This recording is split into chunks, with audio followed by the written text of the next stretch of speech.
Alright, let's get started today, folks. Today, we are actually playing Bomberman. If you were watching the Monday stream, I was talking about, I top 16 the event I played in this weekend. We're gonna play Bomberman again, talk about how the weekend went and stuff, and then I accidentally queued in with Death and Taxes, and I was like, well, this is my life now. We're playing the League with Death and Taxes. Wasn't about to, because I didn't realize until I drew my first opening hand, so at that point I can't get my refund by dropping a league with no matches played. So we're going to try again. This time, going to be very aware of which deck we're locking in as we go into this league. Playing some Bomberman today instead. How about them apples?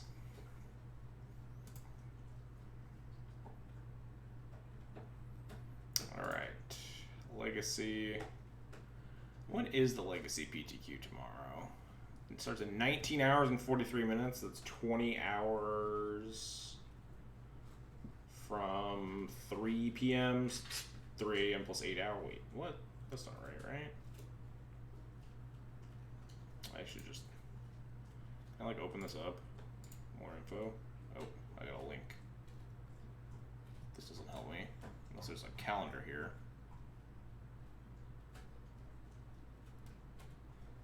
Just go to MTGO calendar, MTGO calendar. I just want to make sure that I do have the time of this event tomorrow, right? Because I'm probably playing in it. Well, it doesn't fucking help.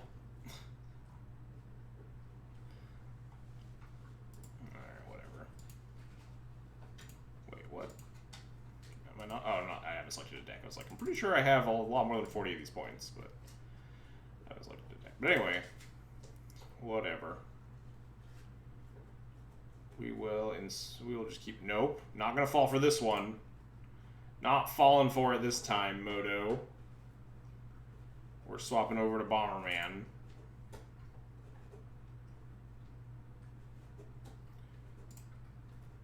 All right, we did it. We're in. We're in with Bomberman.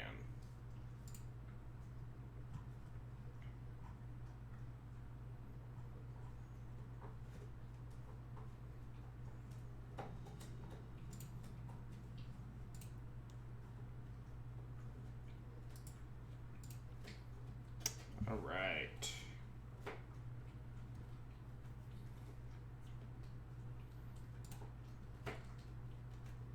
Also, warning, right now Lily's in the room currently. She's currently preoccupied by Rawhide, but she will definitely not be preoccupied by that Rawhide for the whole stream today.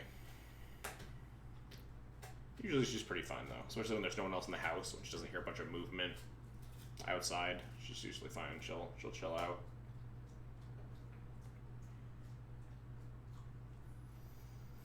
Anyway, when is this event really? It started at 11 a.m.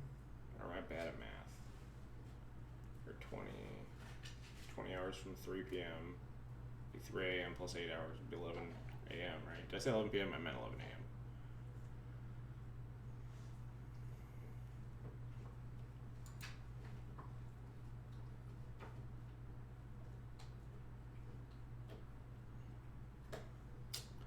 Alright, we're on the draw, and we get a second draw step. Turn 1 Chalice of the Void is extremely powerful, so certainly a little bit tempted to keep this hand. We get a draw, and then 2 draws the following turn to try to hit land drops to get towards Mentor. We're a little bit glutted on payoffs here.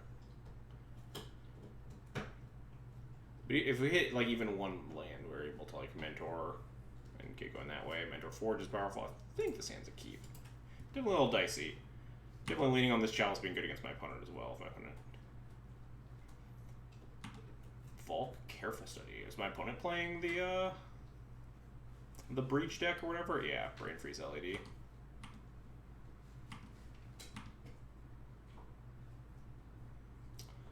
I wonder if that means I'm supposed to put my Chalice on 0. I really don't want to. But I don't know if they have a very good plan of beating my Chalice on 0. They already have the LED and the Brain Freeze in the graveyard, so it's extremely concerning. If they have... They would need a little bit more than fetch, Underworld, whatever, right? putting my LED on 0 really sucks, or putting my Chalice on 0 really sucks shit. But, we could just, like, go with the Mentor Beatdown plan after that. The Chalice on 1 doesn't turn off the whole combo. I think Chalice on 0 is probably the play, which means I want to play out my Mishra's Bauble, but I don't think I want to play out my LED because of the Mentor. I think getting a trigger off the Mentor, assuming my Chalice is staying on 0 the whole game, I'd rather use it to get a Mentor trigger. But I want the Bauble, obviously, to draw.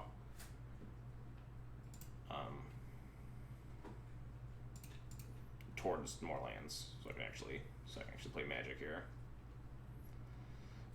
Let's check out what my opponent's drawing, maybe, first. Thought Scour. It's definitely tempting to put it on 1, but I don't know pre-board if they can, like, just beat... If they can go off through this Chalice on 0. They might have other rituals that are 1s, right? And you can you don't have to use the LED, right? LED is the easiest way to do it, but if you have, like, a dark ritual or something, you could also do it. Maybe I'm just supposed to put it on 1. I don't know. I have no idea what these decks look like. The problem with playing against new decks. Chalice on 1 hits, like, all their cantrips and stuff so that they can't find the, I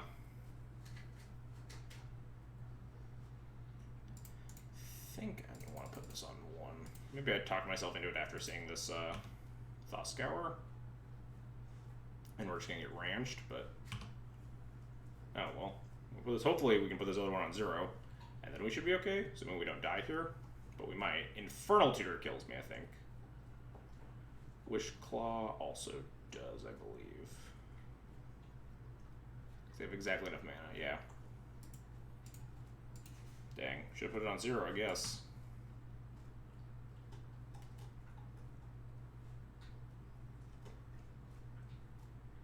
It really is Bomberman this time, I did it.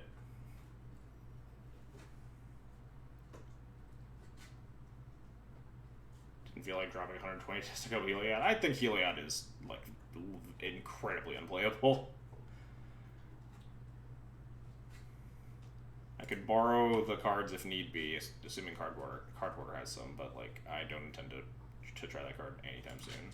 Let's just see some of their deck here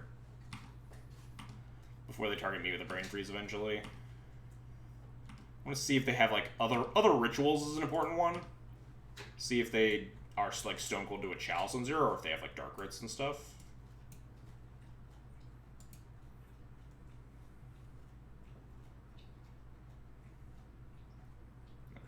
Stack over here.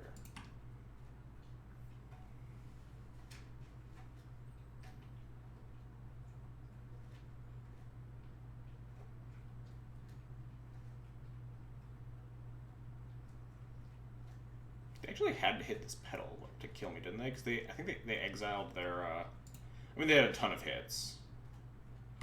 But they had to hit, like, another mana source, like another LED, because they exiled their first LED to cast their Brain Freeze. But they got to mill, like, a bunch of cards. Interesting. Okay, so the win con looks to be Jace or Brain Freeze your opponent out. Sure.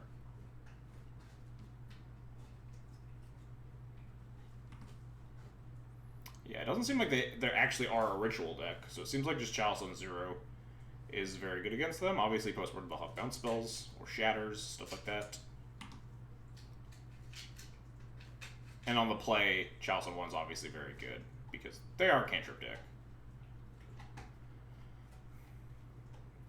Don't they have LED? They exiled their LED to cast their first Brain Freeze. They exiled everything in their graveyard besides the Brain Freeze, I believe.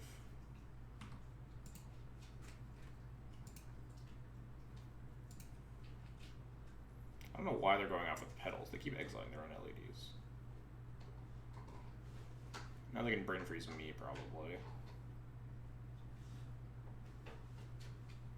They're still targeting themselves, so I'll let them.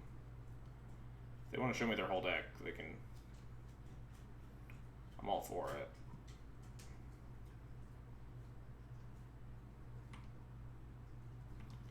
Yeah, they're all in on 0s, huh? They do have, notably, they do have Veil, which can go around Chalice of the Void on 0.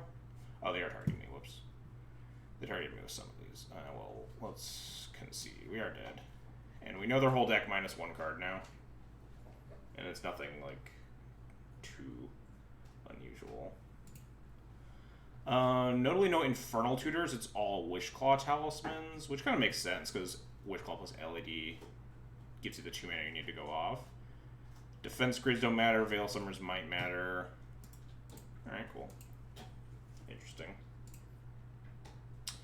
This is not a matchup we're very well suited to fight against outside of Chalices, because Graveyard Hate is really good against them, and Bomberman's Graveyard Hate is not very common.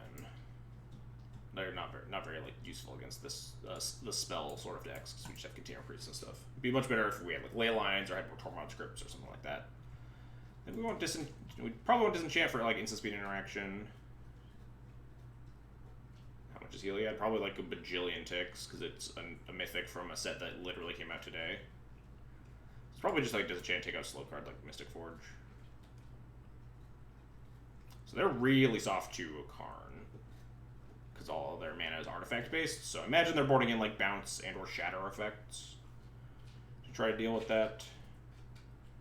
I'm tempted to board in the Crypt just because of how good Karn is already. Like unlike normal Ant that can beat a Karn, but usually can't beat like the Karn plus Crypt without interaction. This deck seems extremely soft to Karn by itself, so it's possible that like having the Crypt as an extra interaction piece is relevant, because the Crypt can also try to stop them from comboing. Something like Cryptosurgical is a little bit worse at it though, because of like the timing issues of like when you can crack Crypt. You can crack Crypt in response to like a brain freeze, like before the last copy resolves or something. There's probably times where you can find it, but anyway.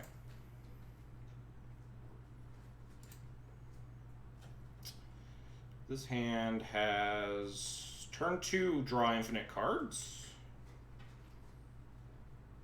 That's probably good enough, I have to imagine. Turn 2, draw infinite cards. We draw into our Disenchant, but can't actually cast it. It's a little bit dicey, certainly.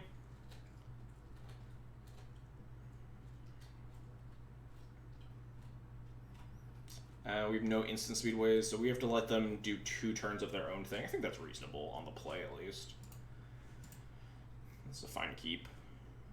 Put them all against a 6. That's hopefully good for us. They can definitely combo off of like very little resources. So, I don't think they're a Thoughtseize deck. I think they're just like bounce spells and stuff. So I don't think I would need to play out my stuff. I think we can just say go. I guess it's reasonable to just play out this Bauble, just in case they like do something that disrupts me and I can't go off next turn. Then I want to be able to cycle the Bauble to find more stuff.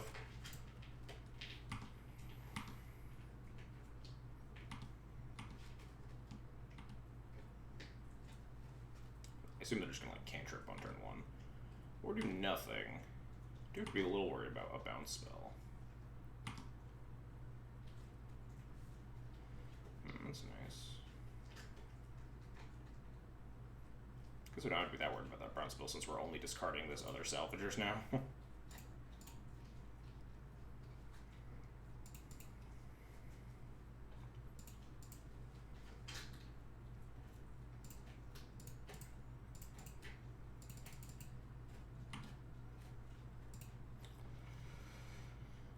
Alright. Crack for 3 white. Buy back. No, I don't want to do that. There we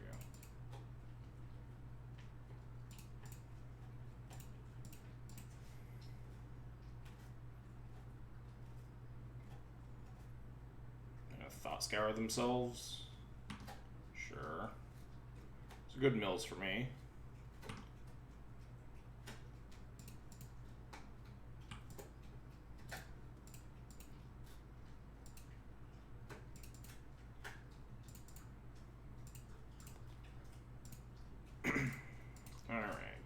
Should be okay here.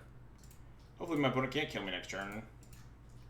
They could easily just kill me with like Land Breach LED and Brain Freeze in hand, but nothing we can really do about that.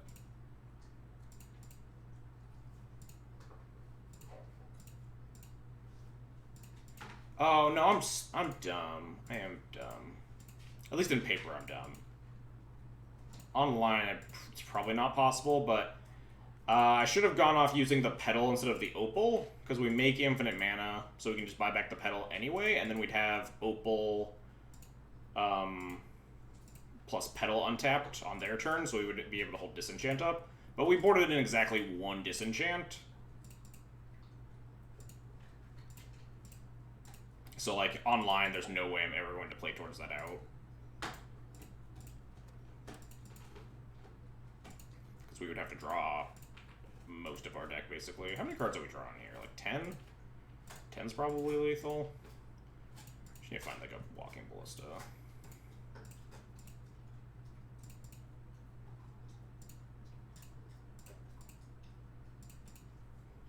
I think this is actually 11 cards. What's your top card? A brain freeze. Well, that's not very good for me.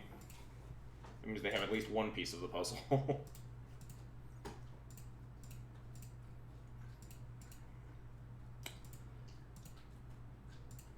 Definitely should have cracked the petal anyway, on the off chance that we do hit the disenchant. I would have not have, like, tried to draw 40 cards to make sure we draw it, but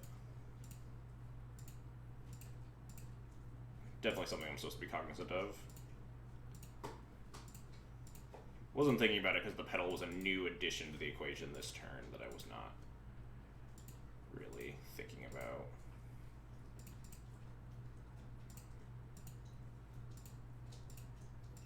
I think this is we're going to draw 10 cards and have a bauble in play and then draw an 11th card.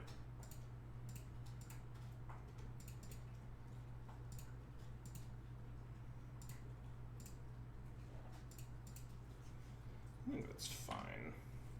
And hopefully we don't die.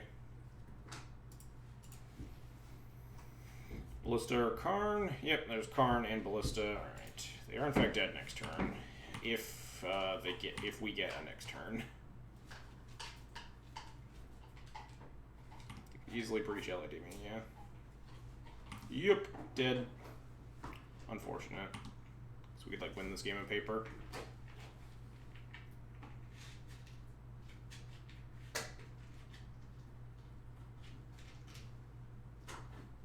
One of the many problems with playing this deck online, just, like, the worst combo to execute online in the world. Abrupt Decay, interesting. Going that far out of their way to splash? I guess just because it's versatile.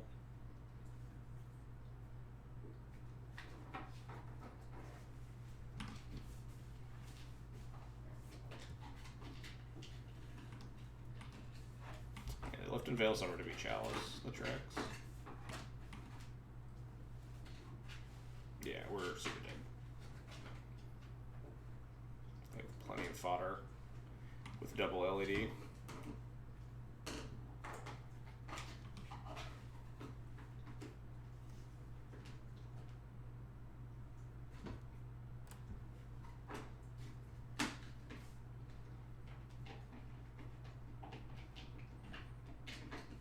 Probably would have missed that line in.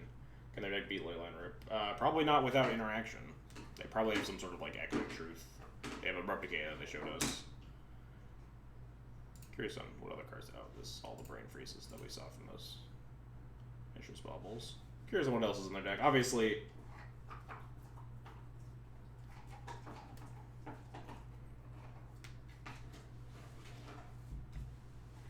yeah, there's an Echoing Truth. Ground Seal. Ground Seal's a neat one. What does this do? It beats, like, Surgical. No, wait, no. Ground Seal, I think, is just bad. Never mind.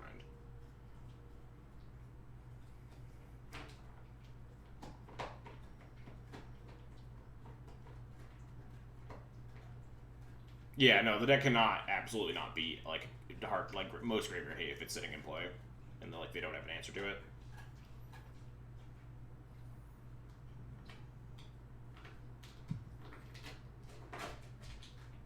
That can barely, this iteration of the deck can barely be like a Chalice on 0.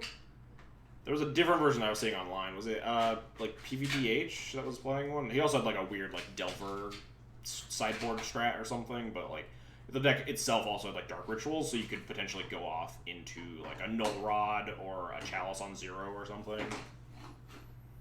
because you could cast the Dark Rates infinitely. Although, no, then you can't cast the Brain Freeze, so it's not quite that. Right? You do need to make produce blue mana somehow, so it doesn't quite work like that. Unless you're playing Manamorphose, and then you're playing Manamorphose, which seems like a whole different vein of bad. Yeah. Interesting to see where this deck does end up, certainly. I don't know what my opponent's doing. They've put a lot of Brain Freezes on this deck.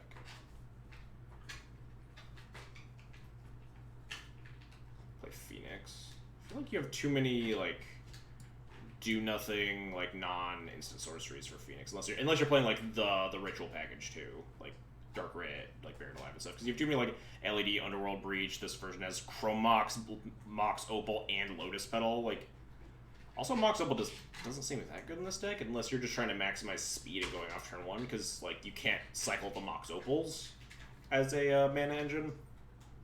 Because if they're online, you just have other pieces you could just be going off with. Right now, this deck seems just like extremely Belchery. Like this specific iteration that our opponent's showing us. I don't know what my opponent's doing. You just, like, plus, yeah, there we go, plus the chase. He did it. Played Mentor. Interesting, yeah. I know PVDHs had, like, sideboarded into, like, Young Pyromancers or something.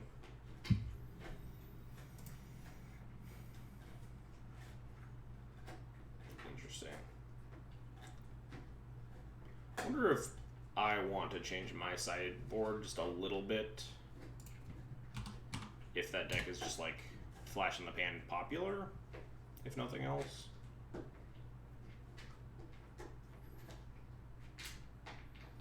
Opponent's on 6. Hand is certainly dicey. 3 redraws, and our only land is a city. Chalice on 1 is gas. We have 3 redraws, and we get towards 4 mana the following turn. That's probably fine. Chalice on 1 is broken, right?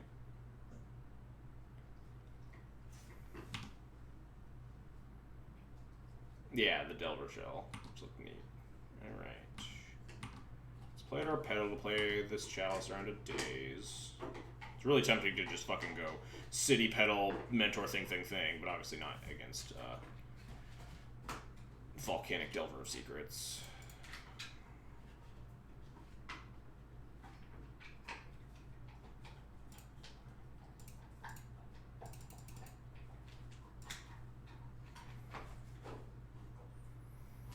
Force of Will. Yep. Force Pitch Ponder, sure.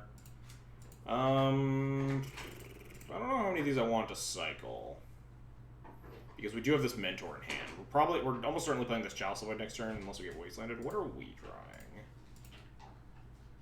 We're drawing a Mox Opal. Which means the following turn, we play the Chalice on 1. We have 2 artifacts. We play the Mox Opal, that's 3. So I think we can cycle 1 more. At the very least. Maybe we should have played Urza's Bauble because it's Delvered. It's probably just going to flip.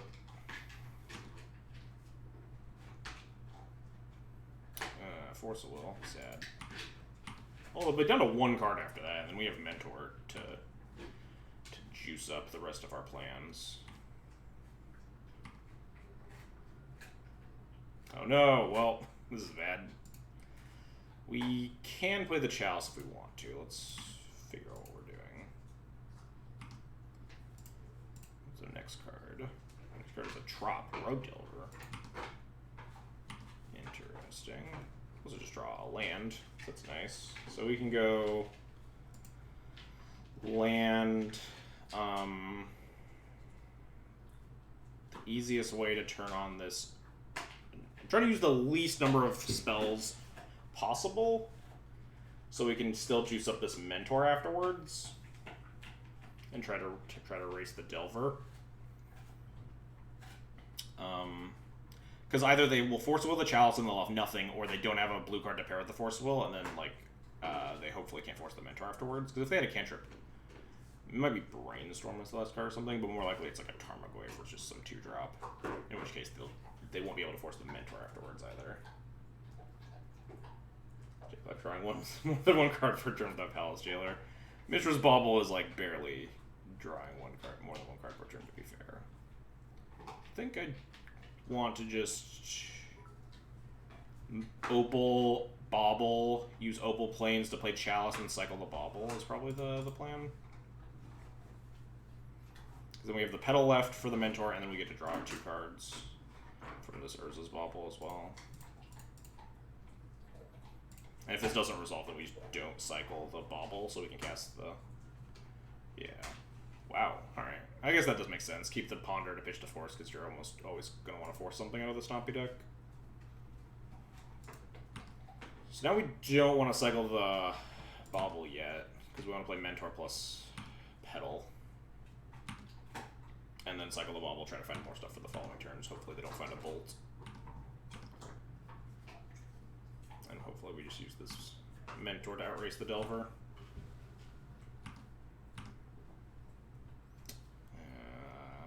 Another Chalice, huh? Well, if one card hand is a Trop, I can't imagine that playing this thing...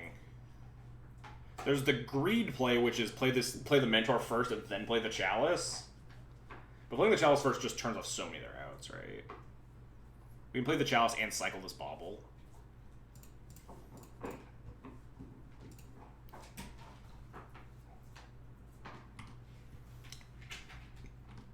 We do miss a turn on the clock. This Delver could just go the distance. Well, we get to find out what the last card is too, because this Urza's Bauble, which is nice. We are at 11. We need to draw several non-creature spells to kill them. Last card in hand is a Daze. That's super frustrating. That was like the biggest punish draw, because now we don't get our Mentor trigger. We draw land. Woof. Jeez, that Daze was like... That Daze is so punishing. Holy shit. It's like the worst possible draw for us to choose playing the Chalice over playing the Mentor.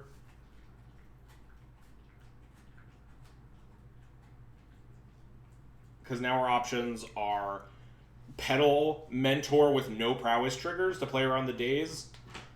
And then we crack a Petal, so we're back to like 3 mana sources. And we can't do anything. And then this Delver is like just beating the shit out of us. I mean, we have a Jam Mentor. There's no other line here. We can't wait.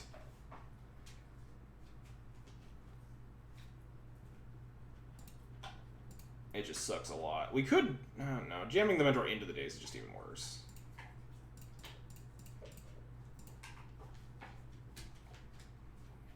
Yeah, that Daze was the absolute worst thing for my opponent to draw for us.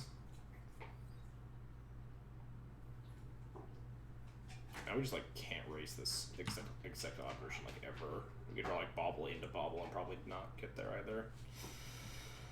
Well, this all sucks. If we cast any spells, it turns off our Opal, so we can't cast anything. This did not work out for us. Everything broke badly.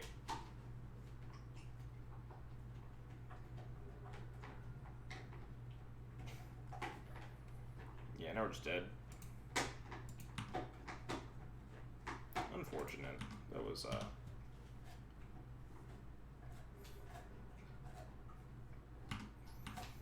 think we took the line that, like, beats the most things, and then our opponent just had the draws to punish our line. Like, if we just jam the Mentor over the Chalice there, and then they draw, like, any 1-drop, or they draw, like, a Ponder and find their Bull and Bolt my Mentor, and then we, like, look like an idiot with this Chalice. I think Daze was, like, the absolute worst thing by a huge margin. But even then, like, our draws didn't pan out super well, because if we had just jammed the Mentor, we'd still be sitting at 3 mana this whole time. Like, if we had been able to jam the Mentor through a Daze and then play the Petal afterwards, we'd still just be at 3 mana, and then we would, like, just not be able to be racing this. So it's more that, like, our draws just really didn't work. And then here, we're just, like, 1 mana off of killing them. If I hadn't jammed the Mentor, we could play Trump. We couldn't... We could actually... No, we couldn't kill them.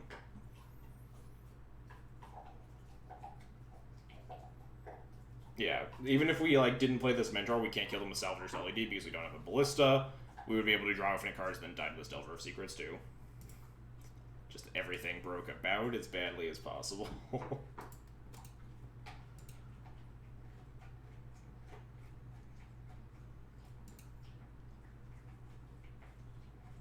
Oh yeah, the Delver would be. Oh, I was assuming in the world that we didn't cast the Mentor, we wanted to save our 4 mana in case we like drew something better to play, like we drew a mana and then like found a Karn or something. In that world, we would have had to never cast the Mentor in order to make sure we have access to 4 mana the whole time. So the Mentor would never be in play. Yeah, that's just one of those games where I think we took the right lines, and then sometimes you just take the right lines and they don't work out. But there were definitely some like interesting decisions on like managing which of my zeros I was supposed to play in the early turns, and then most of my decisions didn't matter because we got like, I would say didn't matter, just most of my decisions got super punished.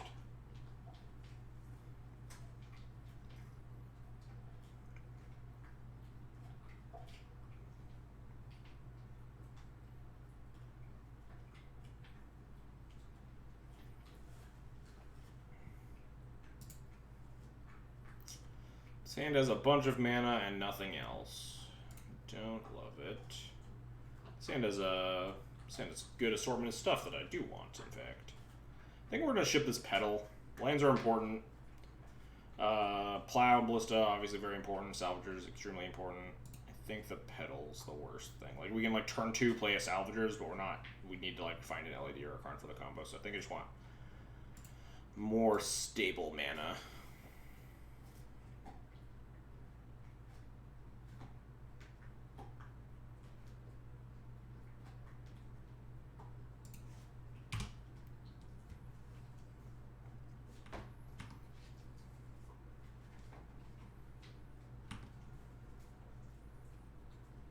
Percentage of the time would you think you win Bomberman's one? That'd be an interesting thing to track. I feel like Karn would probably be the highest. We don't want to play into Days here. I'm just going to play Cavern of Souls on I can actually play, I hate playing the City, though. We can play the Cavern on Construct. I like trading the Ballista with the Delver because that's just really high... just really high profitability with trading my resources. Yeah, I think we just Cavern on Construct, and the Salvager's not super important to the game plan yet, and by the time it is, hopefully we'll have more mana or something. I think Cavern on Construct is the best choice. Just to make sure we can... Because, like, trading your Ballista for the Delver Secrets is just always so high value, because it just buys you a bunch of time. It saves your efficient removal spells for more of their... some of their better threats, like if they play Tarmogoyf on turn 2, we'll have a plow for it. Oh, nice. Not nice. I don't think I'm going to play the City. I think they're just going to Wasteland. We could Oblivion Ring this Tarmogoyf and continue holding onto our swords. We had like City of Traders, O-Ring. But then they're even like more incentivized to wasteland the Cavern, I think, and it just makes my City of Traders worse.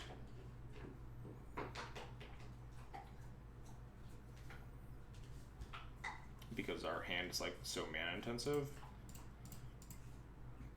Yeah, I don't think I want to play the City if I can afford not to. I'm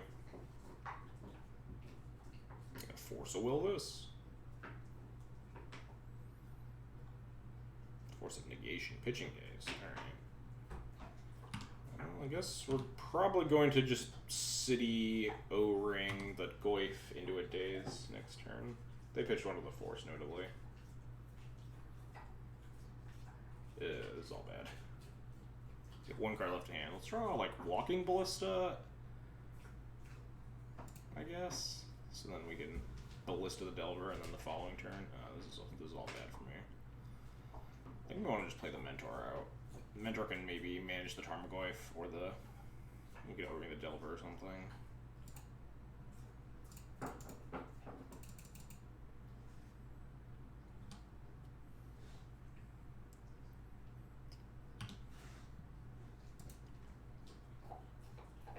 No flip is good for me, at least. They're shuffling it away.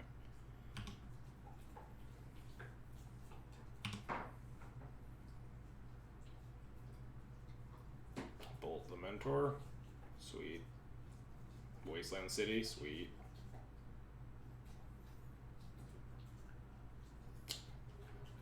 And this ain't working out, Chief. Ooh, we're almost there, too.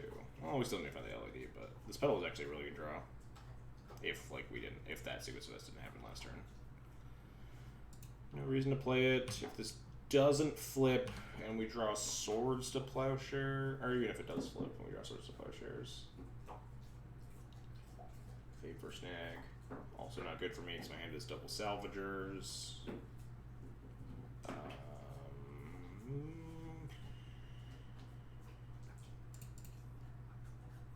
See, our top card needs to be Swords to Plowshares. And then the card underneath that needs to like also be Swords to Plowshares. I guess the card underneath that could be a land. Dang, unlucky. Off to a roaring start today. 0204. Solid.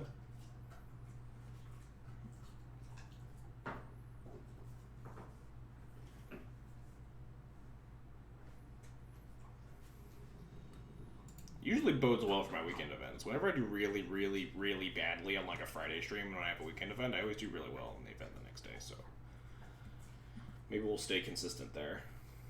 The days leading up to me horribly getting demolished in the championships, I was like crushing a bunch of leagues with this deck, so all my opponents are saying good luck. Nice folks. I've also lost 3 die rolls, which is also unfortunate. This hand's great. We have turn 1 Chalice, turn 2 Karn. Karn for LED, have potentially the kill rolled up. We need another mana to play the Salvagers after that, but that's nutty.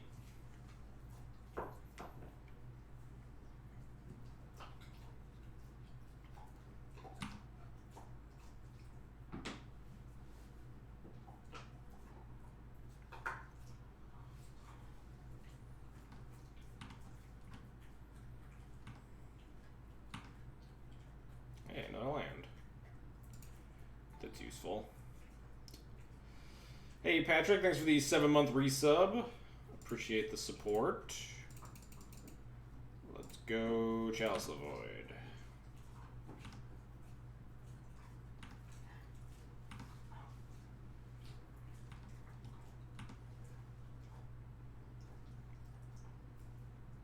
Who are we playing against here? Scalding Tarn, Tropical Island, Snow-Covered Mountain, Oxopal. Geez, what? Hang on. I'm getting a whiplash here. These are not the cards I was expecting. Suddenly I don't think my Chalice is very good, but my Karn's very good. Grinding Station. This is another Underworld Breach deck, except this one's just like fucking buck wild as hell. Well, I hope they don't have a Force of Will. This Karn's gonna be real good if they don't.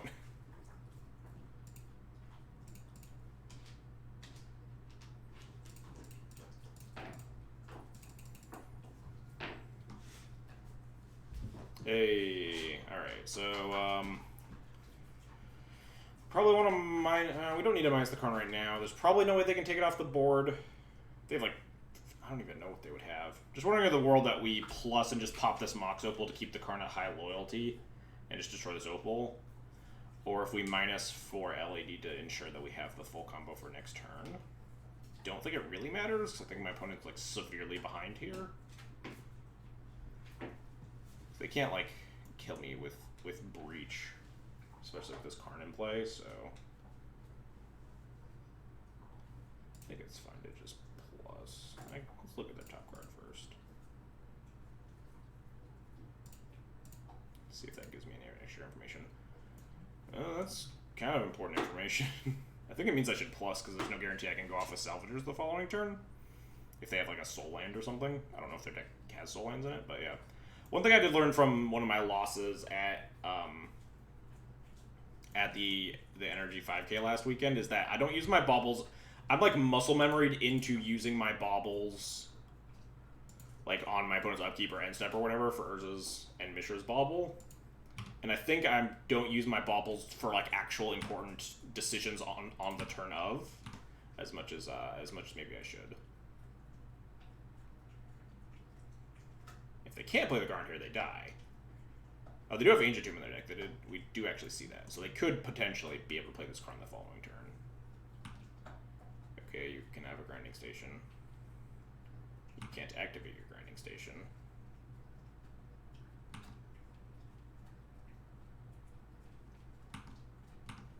Okay, now you're dead.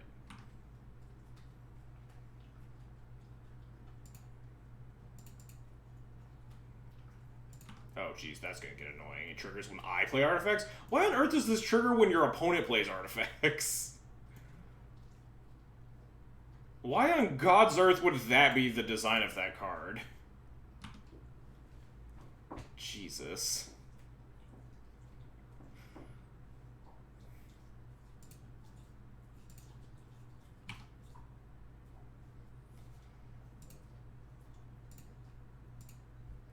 Really questioning cards that came out mirrored and block. I mean, I guess, but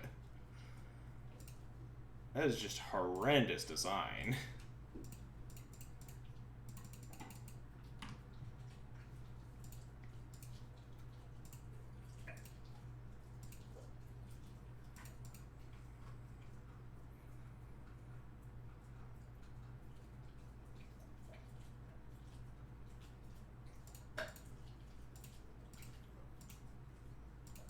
Eventually, I assume my opponent will auto-yield. There we go.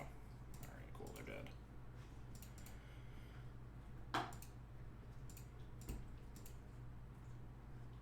Oh, thank God, they're conceding. I need to work on my APM. I think my APM is actually like getting a lot better with Bomberman. When I'm playing on my my desktop, at least. When I'm playing on my laptop, it's like absolute shit. So what the actual fuck are we playing against? Emery, Karn, Underworld Breach, Grinding Station.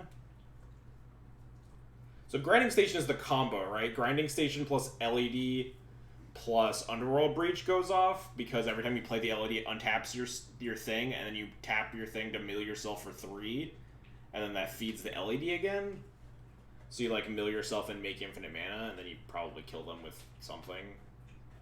Red is for They had Snow-Covered Mountain and Tropic Island, so they're Rug.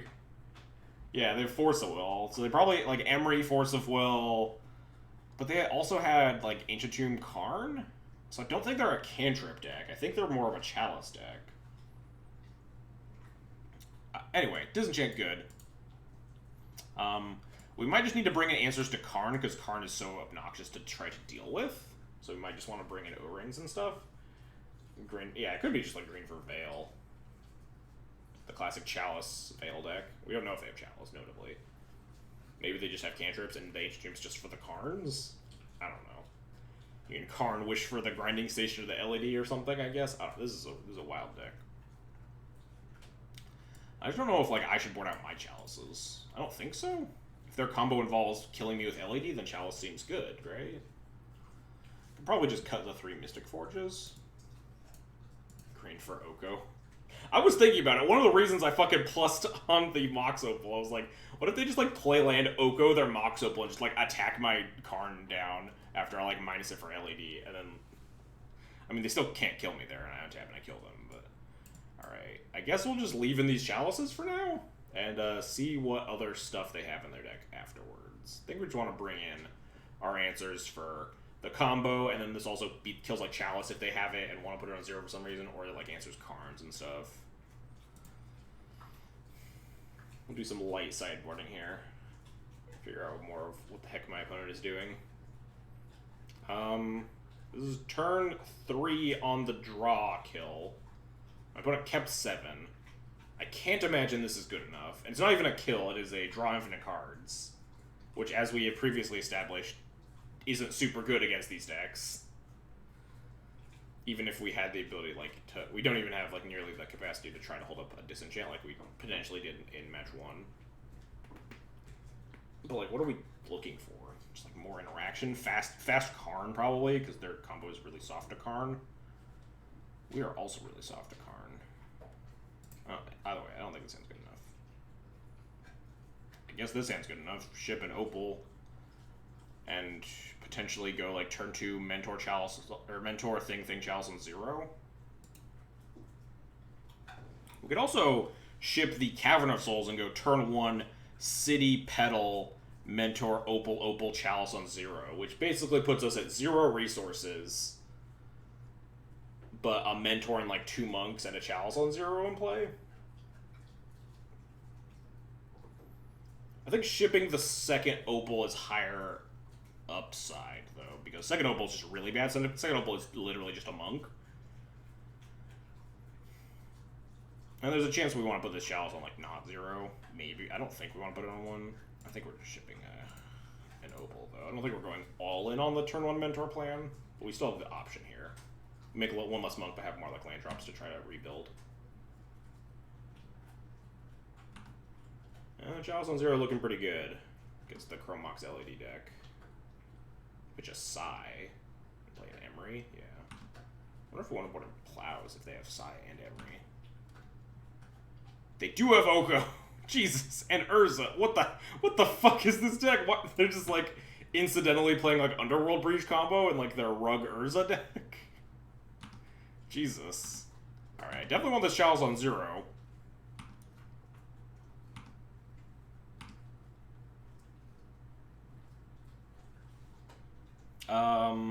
We could just play a Karn here, right? We could go City of Traders, Opal Petal Chalice on 0, Karn, pop your Chrome Mox.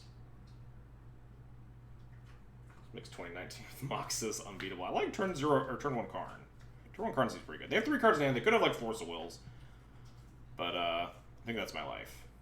They have 3 cards left, and I'm really scared of a lot of the shit they got going on. And I think Karn will win me more games than this Mentor is going to.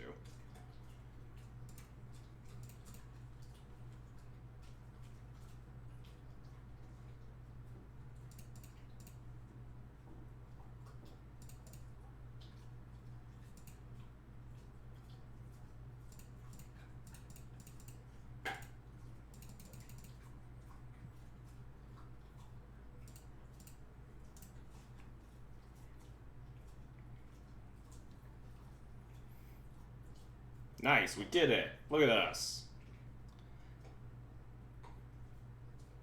Chalice on 0 Bomberman is like vintage shots with null rod levels dumb. It helps when you also have the Karn, because then you're like, wow, this Chalice on 0 is starting to get annoying, and then you can like just Karn pop your own Chalice.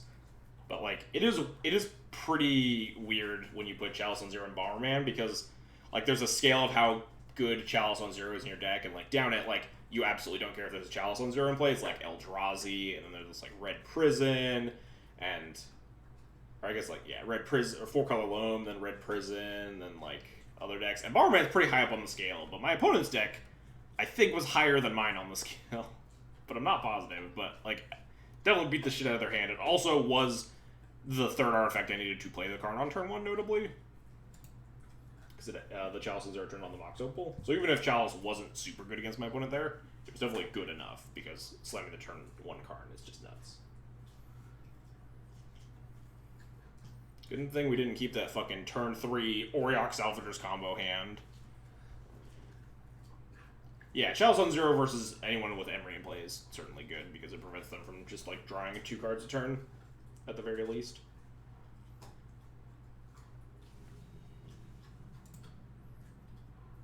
This is gonna be a fast league. 0-2, 0-2, 2-0 in like real fast games. This hand has turn 2 Mentor and stuff, and the potential for well, like Ballista if it's good, but it's not super likely that Ballista's good nowadays. There's a world where I might Plains Bobble Opal Ballista on 1 if my opponent played a Delver, and I just hoped that the Bobble cycled me into more food for the Mentor. But against Polluted Delta Go, we are just going to play Plains and set up for our Monastery Mentors by not cycling any of our Bobbles.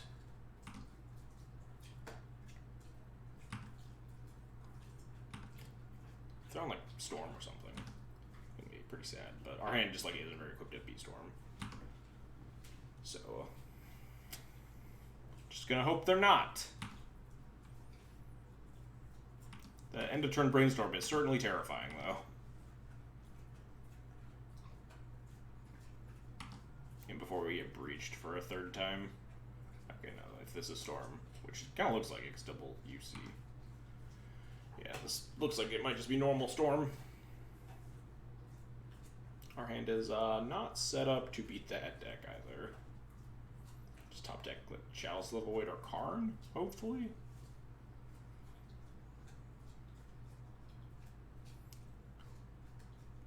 In the blind, knowing the matchup, I may have went like City, Ballista, Bobble, because the Ballista turns on the Opal easier and the Bobbles try to cycle. Oh yeah, we're getting stormed. I'm gonna start casting random Instant Brainstorms to scare non-blue players. Instant Brainstorms either mean like you're super dead or your opponent's not very good at Magic usually. Well, my opponent didn't kill me, but they're playing around Thalia here, which makes sense. I mean, I guess I'm just going to put a bunch of power in play, and then they're going to kill me next turn, but there's literally no other line I can take, and, like, getting out these baubles will cycle me into, like, a Karn or Chalice, hopefully, anyway, so... Shields are going down.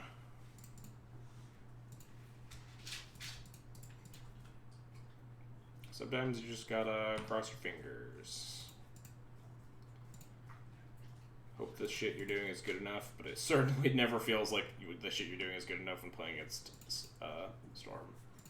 And they have a bajillion mana.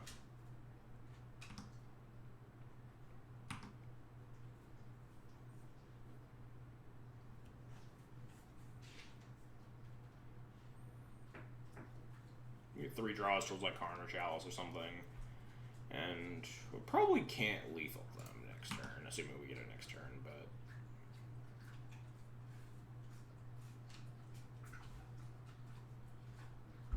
Not Storm? Is that Blue-Black Omni? Regardless. 2-mana Vampiric Tutor. Still scary Magic card.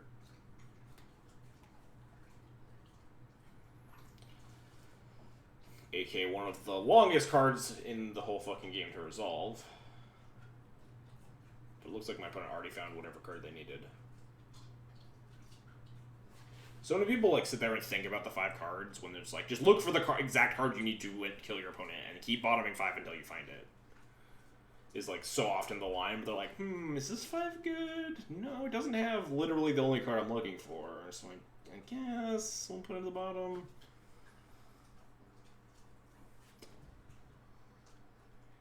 Yeah, my opponent chose not to pay 1 life and put the cards on the bottom. They're already stacking cards on the top. So yeah, okay, they just immediately found it. Cool.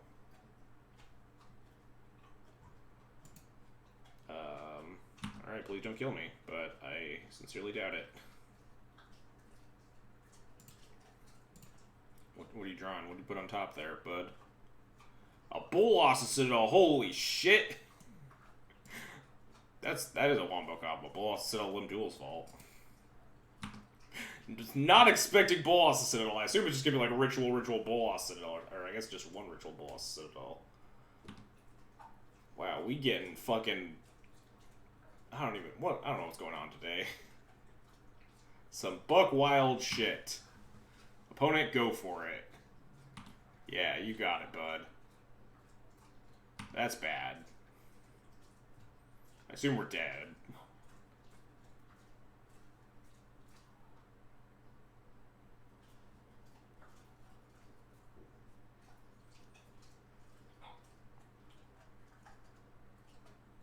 They just go like a Tendrils of Agony or something. Sure. Sure.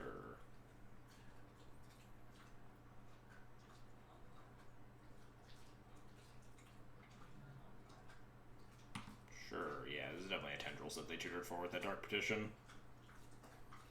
Not dead yet, but, like, not looking great. Please hit a land. They cast that from their hand.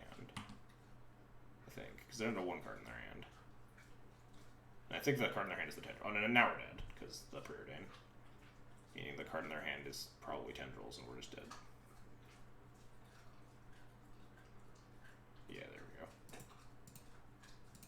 Well, we tried. Huh. Interesting. Alright, well. I think we want the Disenchant? Seems like that's just about their only engine. Is that, Citadel. So we can import in one more card than we do against, Normal Storm, I guess. Which is this, Disenchant. And I guess we call it a day. Don't really think we want to bring in, Sorcery Speed removal, because that just doesn't seem very useful.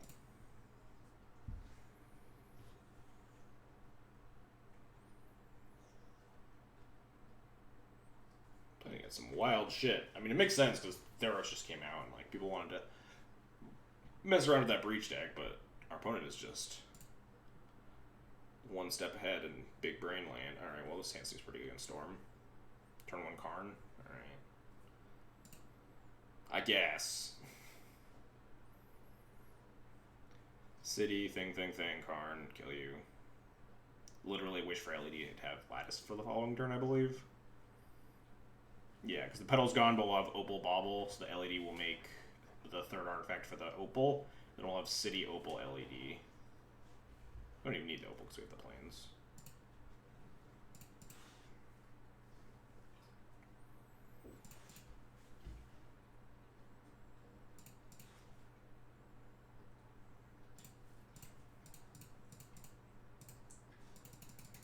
Getcha.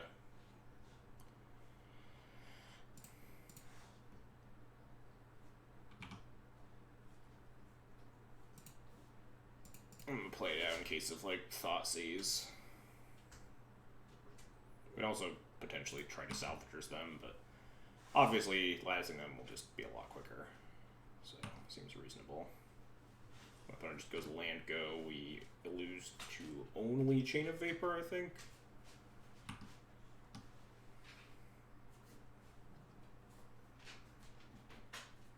Alright, well, they tapped the land, so they're dead.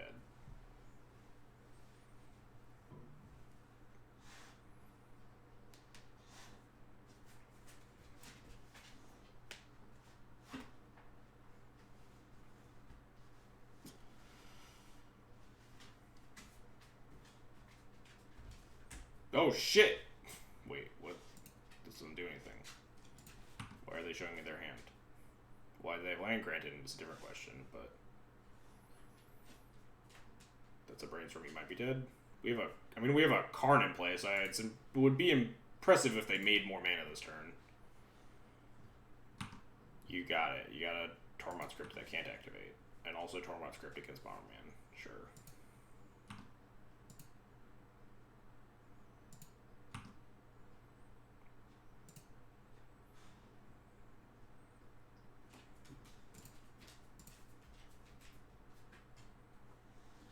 Any chance you can give me a quick Bomberman history lesson? So the name is from Auriok Salvagers used to combo with Pyrite. They used to kill with Pyrite Spellbomb.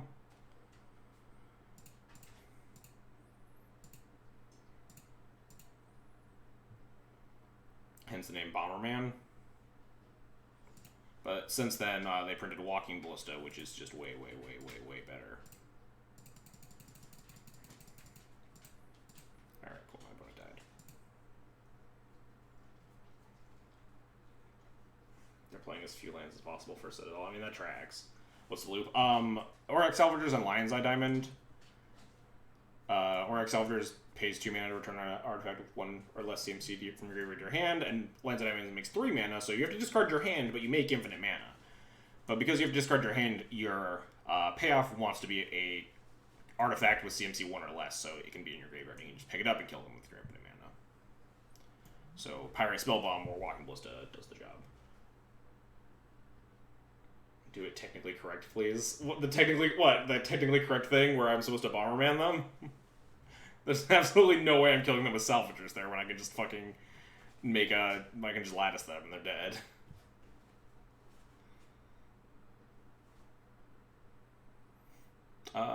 So they didn't show me anything useful. They just showed me that they have land grant in their deck. So I guess we just hit submit again. Yeah, they don't even seem like graveyard oriented, so like bringing in Crypt doesn't seem good. They boarded in Crypt against me, which is just great, because Crypt is like... He gets Salvagers and then Lattice. I guess that is true. We could have played the Salvagers first and then cast the Mycosynth Lattice. But that's just also a waste of time when the Lattice just by itself kills them. Because like we also could have just flat out killed them. We had literal perfect information. But that just takes a lot more clicks. So I just did the one with the least clicks possible. And just put them dead anyway. No.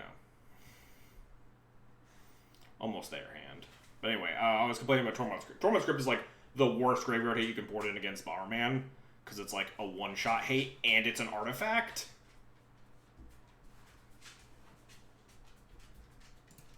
So, like, it gets turned off by Karn, it gets pinged off by Karn, and, like, Salvagers can still beat it with just, like, 1 extra mana.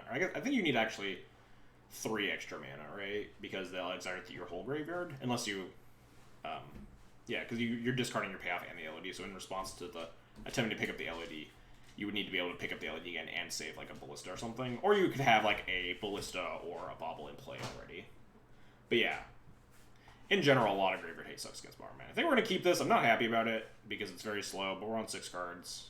I think we need to just, like, keep not very good hands. I'm tempted to just ship this Mentor and go all in on this Karn and just try to, like, make sure we have enough lands to play with the Karn A by keeping all 4 mana. And, like, aggressively cycle these baubles towards, like, Chalice of the Void. And just, like, not use the Mentor. There's a reasonable line where we just, like, ship a Cavern so we get to keep the Mentor.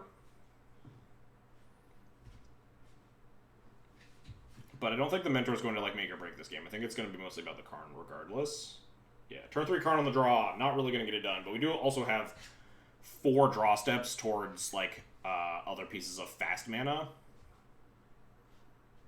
On, like, by our, like, turn 2 on the draw. Yeah, maybe it is Ship Cavern. But, like, this Mentor is just not getting it done. I'm playing both of these models out next turn. Second Cavern is pretty worthless. Second Cavern is only not worthless if we get to turn 3 on the draw and we still haven't drawn another mana source by then, so I guess... Yeah. I agree. Also, it's ugly. Fair.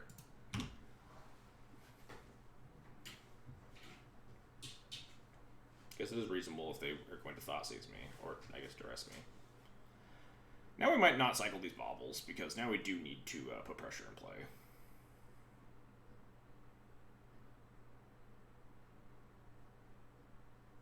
I think I just want to play Mentor and triple Bauble. There's a very small range of things we could draw to pay off next turn, because we have to play the Cavern here. So it would have to be either Chalice or,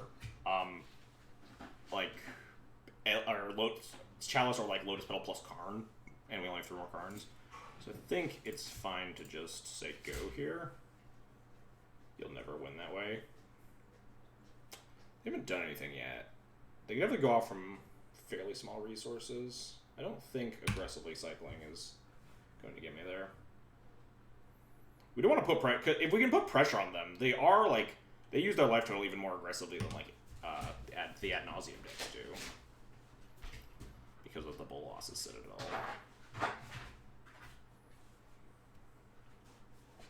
we definitely want to put in some amount of pressure into play. Could draw 3 fresh cards and then try to, like, Mentor, and if we hit zeros, we just get to cast those anyway. Hey, Lily, calm down. Or are we just, like, dying? We're just getting to rest. Well, we lose a Bauble.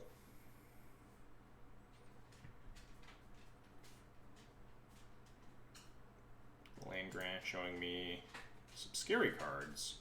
But not super scary, right? They can...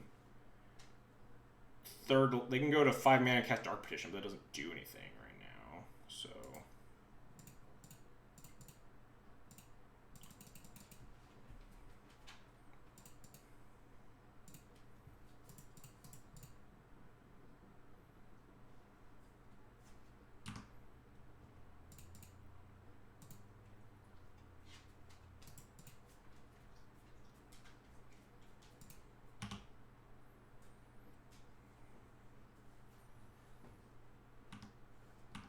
Hey, Lily, get out of the garbage can. Dumbo. Just go lay down. Alright, opponent. Maybe passing the turn. Maybe not. They drew Tormod script. Swell. That's so good for me. We're gonna draw like LED plus fourth land, look like a fucking idiot. They're gonna get me so hard with this Tormod script. Definitely just aggressively cycling these things. We're in another whole hand. I just want to draw more cards to gas up the mentor at this stage. They can notably Echoing Truth tokens, which is something I should be cognizant of.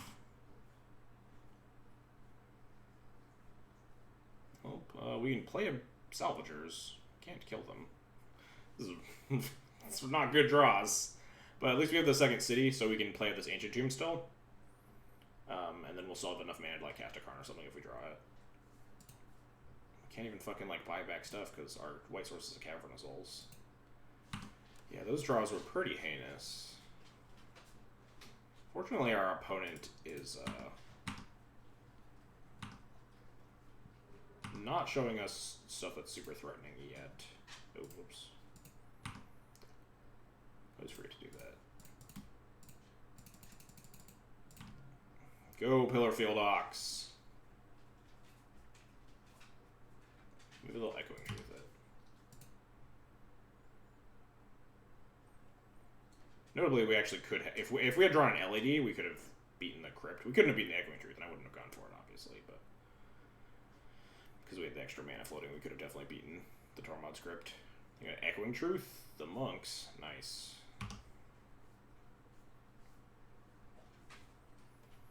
So they're dead at any point if we find LED. It's always amused me that people act like you have to have city before playing. Yeah, it always feels like you do. But the trigger just goes on the stack, and you're like, okay, float it. So they brainstormed here. Still a little ways off of doing anything here. We just want to find, like, Karn. This Karn is just lethal. Karn or LED just actually kills them because we have Salvagers in play. Oh no, because they have Echoing Truth. But Karn basically kills them. Chalice is a good one. Kind of. It's kind of dopey. Because we can put Chalice on 2 to turn off the Echoing Truth, but then that doesn't turn off the Dark Petition or Dark Ritual that's in their hand. Which is notable. We can put it on 1, and then they can Echoing Truth it, and then we just, I guess, cast it again the following turn for 1. That's probably the best play, is just put it on 1. Force them to Echoing Truth something. Or force them to Echoing Truth like the Chalice, because it shuts their hand down of so much mana.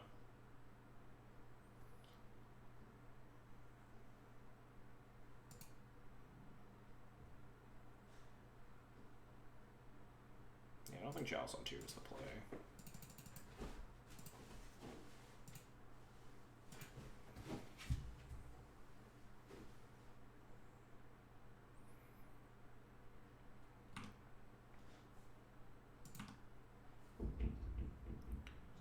Definitely pressuring their life total, so, like, if they don't have some backdoor way to kill me, they're not looking too hot anyway.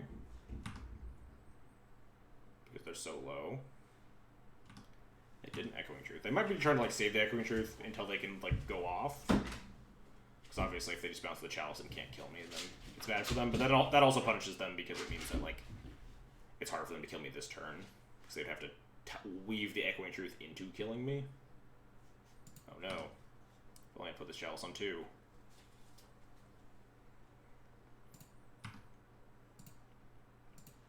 We don't know this is their hand, because they had 1 Brainstorm card still. So they could have shuffled one of these cards away.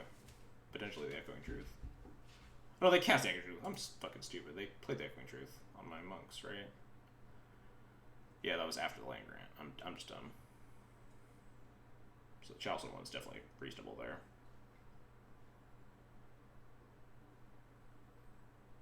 Alright, your other cards better be good. They're not. Okay, that's not good for you.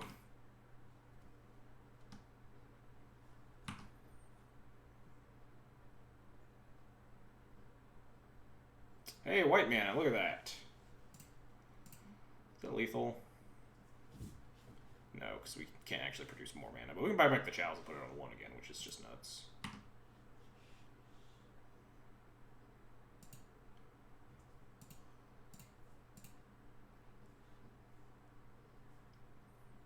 Oh no, they can crack the crypt. Dang. Forgot about that. They got me. If I lose, because there's no way to get the Chalice in my hand, though, and play around the Tormod script that was in play. But if I lose after talking so much shit about the Tormod script, I'm just going to feel real dumb. But we have lethal in play, and they have 2 cards in hand.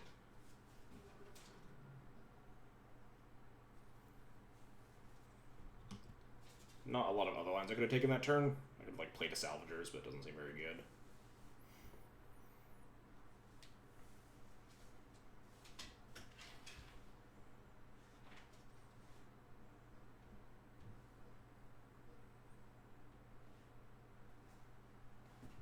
Didn't shuffle on the Ponder. Dark Rit. Dark Rit. Citadel. You're at 5 life. Okay, Tendrils of Agony. You did it. You died. You had a mana floating. We had 5, 6. Yeah, I guess we have. What a way to go out. Yeah, if they'd actually hit the Tendrils, like, right off the top, instead of the 3rd Dark Rit, right? Because they were at 5 before, but they had to cast Dark Rit into the Tendrils. They could have definitely gone off if they had just, like, luck-sacked the Tendrils off the top of their deck. Could have been very bad. Certainly. Then I would look like a fool for shitting on their Tormod script. Or if the Dark Rit was LED. Yeah, or if, like, just anything. Like, they can cast any number of zeros off the top of their deck before they hit the Tendrils, but because they were at 5 life, it needed to be exactly only 0 drops until they hit the Tendrils. Otherwise, they were just actually dead.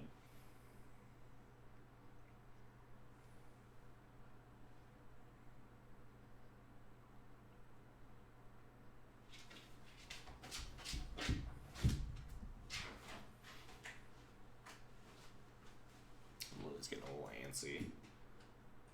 They got one more match here. Put the Storm Life Gain card from Monterey. Oh, yeah. Weather the Storm. I mean, Tendrils of Agony is just Weather the Storm, but better in that deck, right? I mean, would have been a lot better than Tendrils in that specific instance, but I think in most instances, as long as you are at 5 or more life, casting Tendrils of Agony off from your Bolas Citadel is a lot better than casting Weather the Storm.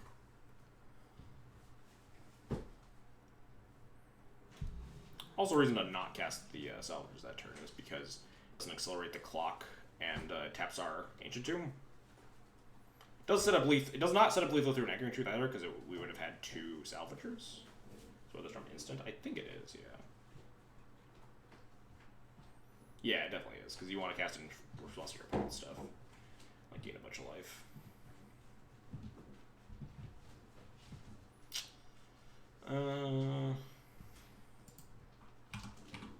Three out of 5 opponents. Hi, good luck. This hand has 3 mana. It's like almost there. Were we able to draw all 5 times today? Did we win the die roll against that last opponent?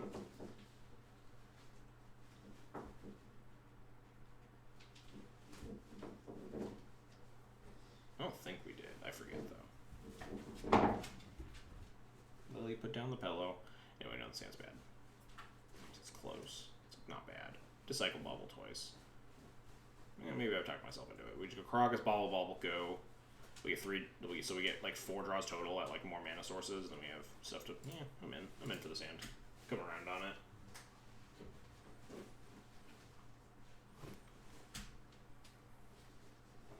Maybe we'll just top deck a Soul Land. We can only play Eternal Mystic Forge.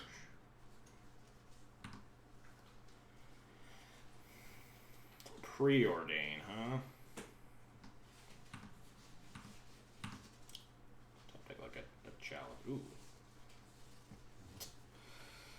Well, am I playing this deck to not turn 1 Mystic Forge? No. It's gonna be really bad if this is Blue-Red Delver and they just fucking daze me. Or just immediately lose the game. Lily, what are you doing? Why are you chewing on the tags of the pillow. There are so many toys for you to chew on. You dumb animal. Delver doesn't play Preordained. Blue Red probably plays Preordains. Goes so well with Arcanist. Could easily be a combo deck in either of those cases. We definitely want to like slam this Mystic Forge. Either way, definitely just jamming. Well, actually, we could bobble them once. Have some sort of inkling, right? Because we don't need cycle. We don't need both these baubles for Metalcraft.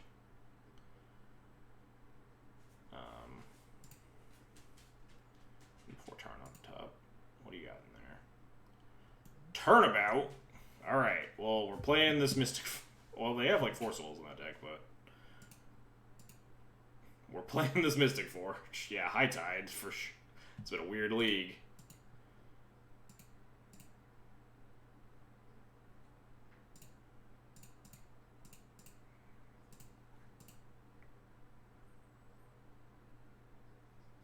Dang. Unlucky. They pitched the tournament. Alright, cool.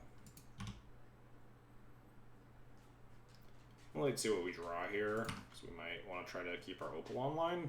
Like, not cracking this bubble, but probably not.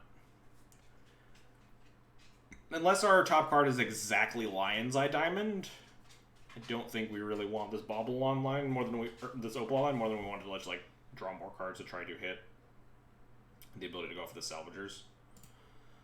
I guess we don't need to crack this right now.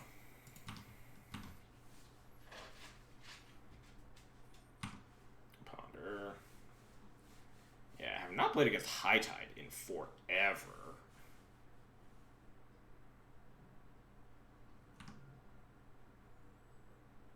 More cantrips. That's why we don't want to crack their resist bauble until like their end step. We get more information because they've like fired off all these cantrips and stuff, so we get a better sense of how their hand is sculpted. Well, or we see more cantrips. Ooh, a Chalice. That's a good card. We can play this Chalice on one.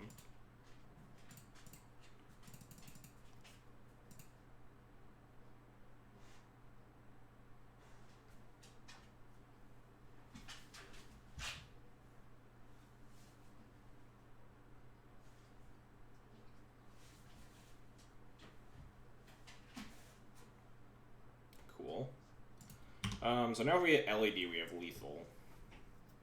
And we have the Ballista to turn on our Mox Opal, so even if we find like a Karn, we have Lethal for a couple turns. But they could have Wishes for bounce spells for my Chalice, certainly.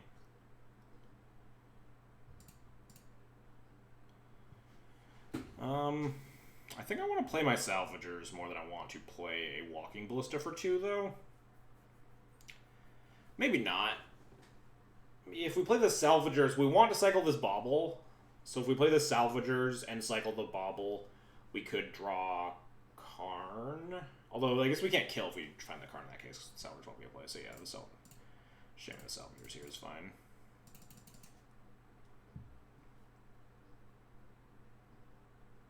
Oh, they have another force. They're really going down on resources here.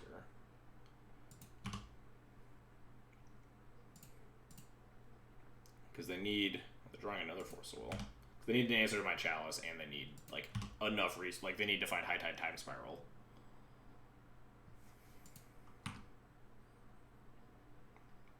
Well, those aren't super helpful, but this Ballista means that the Opal's on for the next Ballista, I guess.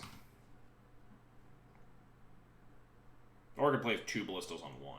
Does that do anything? Yeah, because then the following turn we can just pump a Ballista. And then it just means that we're getting more damage. Yeah, let's go for it. Go Walking Ballistas.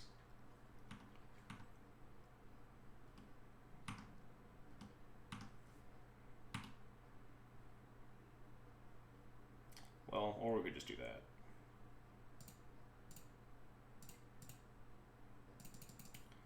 It definitely ups the clock more. They want to like force this, that's fine too.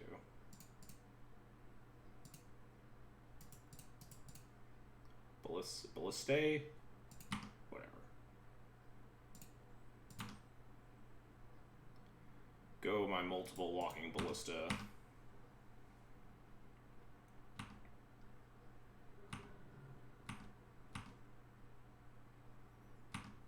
Running the Opal and a Monk is fine because we still have exactly 4 mana, so.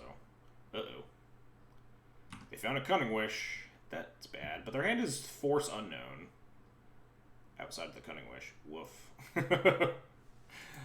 Well, we get a bunch more Mentor triggers after they Hercules me, but they'll Hercules me on end step, so. Uh-oh. This could definitely be bad now. On the other hand, is High Tide Hercules Force, so if they have a Time Spiral, they could definitely just conceivably go off here. Draw like another Chalice, put it on 2. No, that wouldn't do it, because they get Hercules in response. I'd only have a Chalice on 2.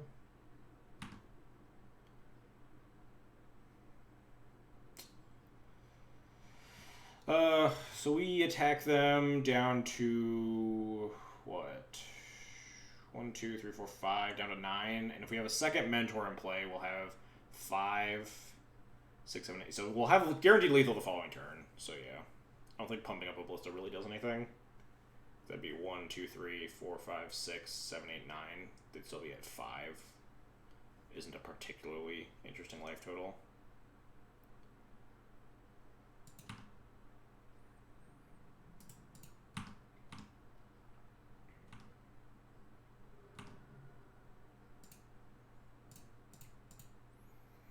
They need, like, exactly Time Spiral to fucking kill me, but they could definitely have it. Would not be surprised. Hercules me. Is there any reason to ping with a Ballista? We can ping with probably 1, right? Putting them to 7 means that... No, putting them... They're at 8, which means that if I cast any non-creature spell, Mentor Monk already kills them. 3, 6, 8. So yeah, pinging them doesn't make any sense.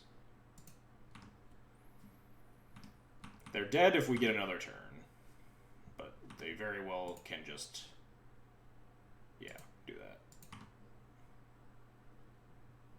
And now we F6 and hope that they don't kill me.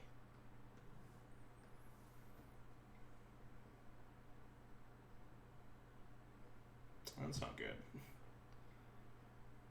Got a lot of mana over there, opponent. They have 9 mana.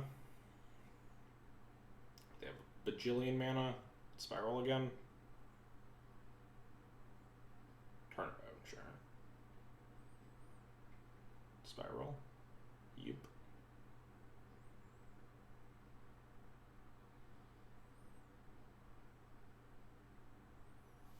Not deterministic, but real close. They've cast, I think, 3 High Tides now.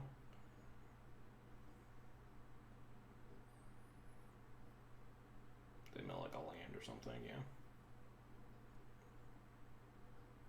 Do we have any sideboard cards for this? I don't think so. Pretty sure we just hit submit again. It's like the normal Storm matchup.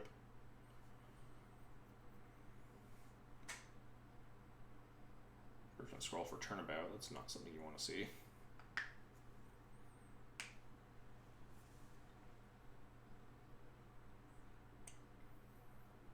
At what point is it safe to concede?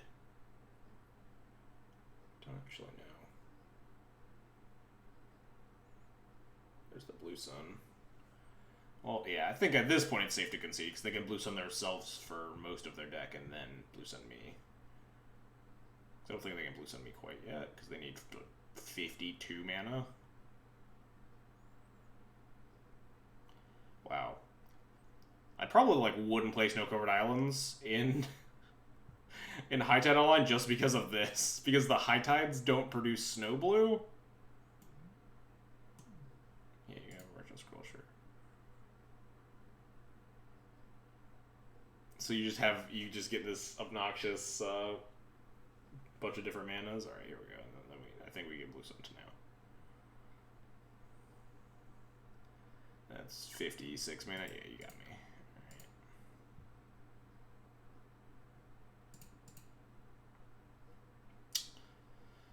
Yeah, it doesn't really look like we want to board in anything. I think we just hit submit. Match was probably low, I guess. There's some pluses and minuses from like normal Storm, like Ant and stuff. Our cards definitely get a lot worse, but we also just have more time. There's just a slower deck. They're weaker to like an early Chalice as well.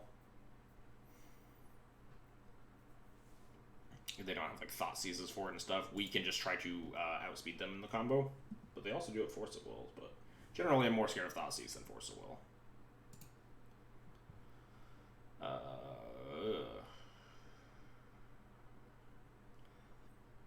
Chalice on 1 is really good in this matchup. Is it this good? On the play, it might be. Chalice on 1, Bobble Bobble, and then like we don't have anything, and if we hit our Mentor, like, this is definitely a rough hand. I think it's a keep, though, on the play at least. Chalice on 1 is just nutty. They're going down to 6. Beautiful. Go down to 5. Alright, this might actually pay off. We might just be able to beat them down with like Mentor and some zeros with like 1 land in play. 4, alright, maybe they're just dead.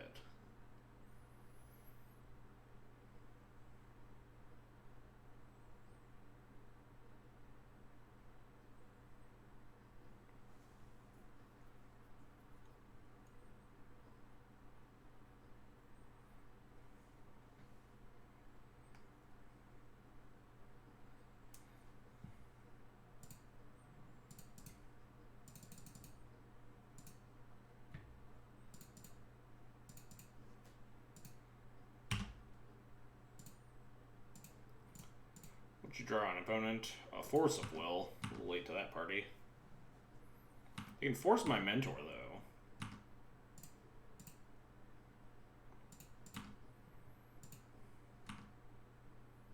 Draw like a Soul Land. Alternatively, we'd like draw nothing. I'd be very sad about it. Got another Chalice. If anything, we want to put this one on 2, because I think that stops like almost all their bounce spells.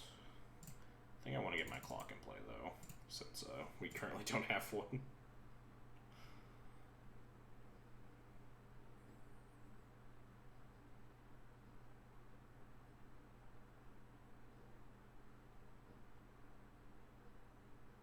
If they Force of Will this because they think I don't have any other pressure, which, notably, I don't, but, like, we're very close to it. And they would be going down to 2 cards, and they need to find answer for Chalice, and, like, a bunch of resources to build back up. So I feel pretty safe about this.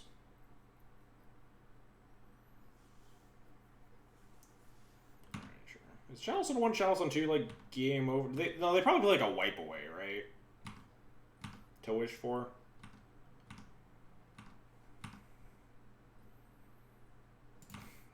This is not working out, but can't imagine that playing this second Chalice on 1 is the correct play. Especially while they're sitting on 1 land.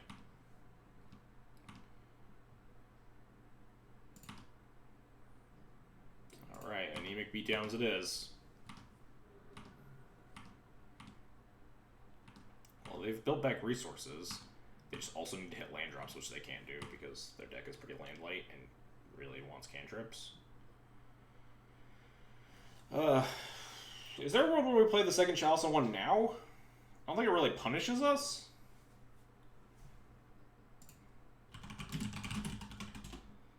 Because we have the 3rd Chalice. If they have like if they get an Echoing Tree, then bounce both the Chalices, it doesn't matter. We're moving to discard, so I think it is correct to play this other Chalice on 1. Just in case they have some like weird bounce spell that isn't Echoing Truth that costs 2 mana. I don't know what it would be. Because their bounce probably consists of like exactly Echoing Truth wipe away.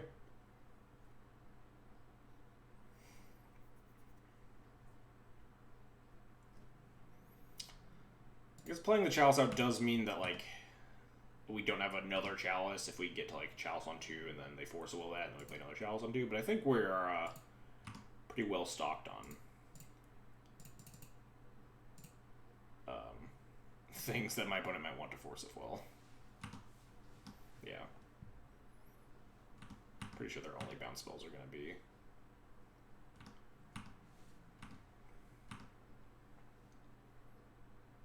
a Lotus Petal. We can cast a spell.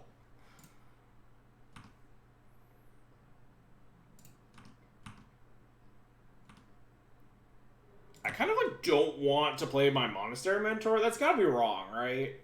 Because like they're moving to discard, which means that if we just like keep not casting anything, then they can't like get stuff out of there. Like they can't just like force wall pitching on another cantrip or something, which they definitely will on like any spell that I cast at this point. But it does mean that like especially because it's a Lotus Petal and not a land, it means that if we draw another mana, we can just start playing other things past the. We can start casting spells after this Force of Will. So I think it's probably correct to cast a Monastery Mentor here and just have it get Force of Willed. Yeah. I think that's fine, because it means if we draw any soul land or something, then we have a Force of Will out of the way and we can tap our city again. Or we draw any normal land, we can play out a Monastery Mentor.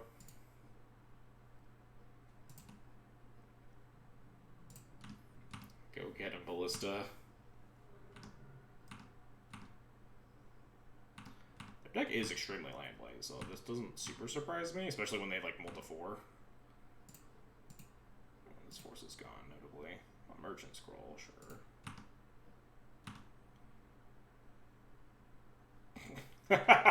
Alright. What's the play here?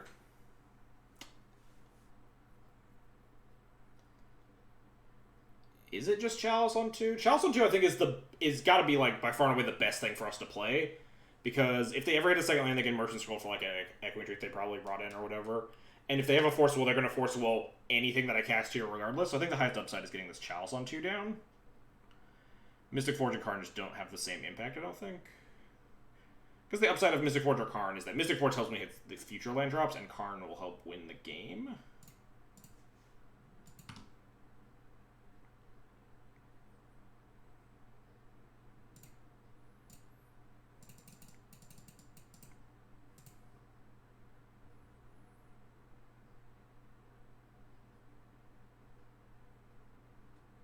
Alright, that's probably pretty good for me.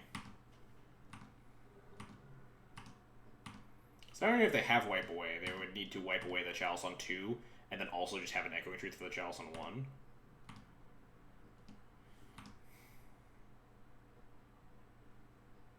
Alright. Would be cool if this Ballista goes the distance. Alright, well we're gonna finally cast another creature here and probably resolve it. Yeah.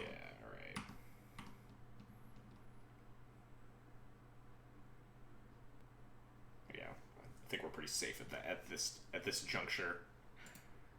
Oh yeah, we get trigger. We get to trigger our mentor. Insane. They're dead. That was a weird. That was a fucking weird ass game. They moved to 4, but our 7 really did not pan out how I was hoping it to. But luckily, because they moved to 4, they just weren't really able to answer my 7 that didn't quite work out. Like I said, Chalice on 1 on the play. Insane because they like can't get things going, and they're like very land light because they want to be able to go off non-deterministically with a bunch of time spirals and stuff. So they gotta play really land light and just aggressively use cantrips, hit their land drops, and then just high tide time spiral you. On the draw, I don't know if I would keep a hand like that just because it doesn't have anything to do after the Chalice. But like Chalice is just so good in this matchup.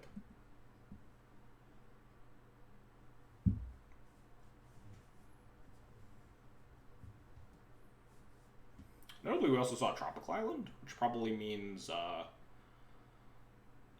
of Summer. That's probably a keep. Turn 1 Chalice. I don't think Veil of Summer really matters in this matchup because of how important Chalice is. Chalice on 1 specifically.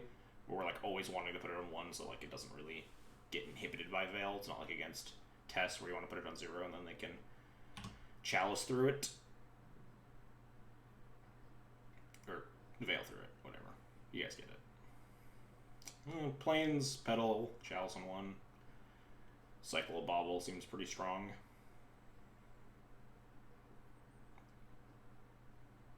So this time we have a bunch of mana to do things with, so hopefully we don't just like flood out horribly and not draw any threats.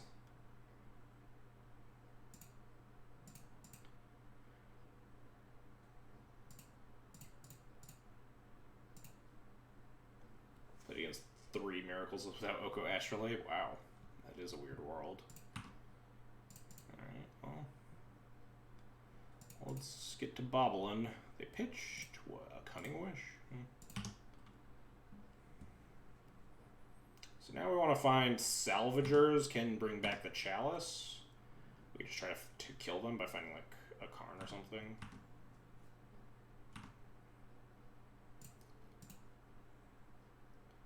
What do you got there? A Predict and the same Predict probably.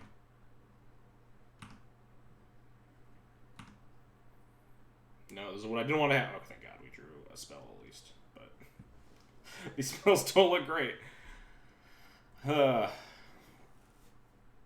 This is exactly what I was afraid of. We kept like the hand with all action, hoping to find lands, then we ripped a bunch of action. Then we kept the hand with all mana, and then hoping to rip action, and then we ripped a bunch more mana. So if we play the Cavern, this turn we can play Uncountable Mentor.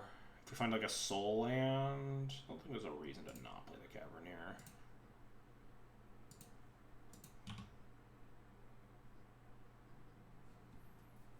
But now we're just like flooding out horrendously. Do they just blind predict here? Do they know their top card? They might, because of the Ponder.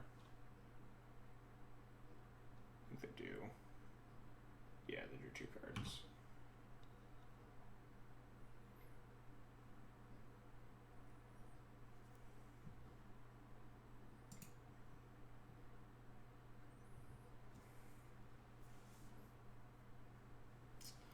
So now we just want to draw like another Chalice. Probably be the best draw because we could go like. We'd probably just play the Chalice because we can't work in the Mentor into that equation. But just Chalice, always the best draw. We could probably draw Karn. I'd be much more happy playing a Karn than a Mentor here because Karn would set up lethal the following turn. Wish for LED, Wish for Lattice. Whereas Mentor is just extremely slow, especially with our hand of nothing but lands. I said, especially with our hand of nothing but lands.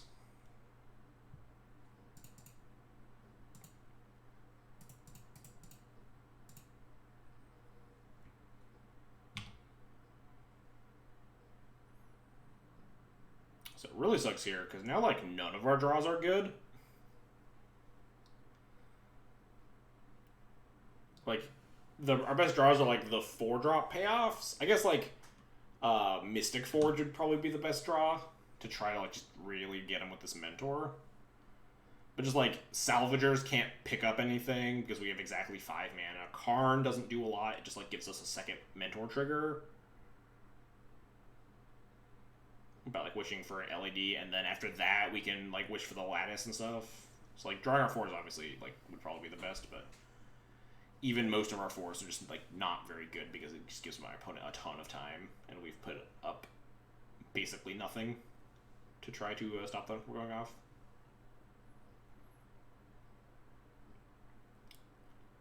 So we'd easily just get smushed here on like turn 4, or I guess it's turn 4 right now, but turn 5.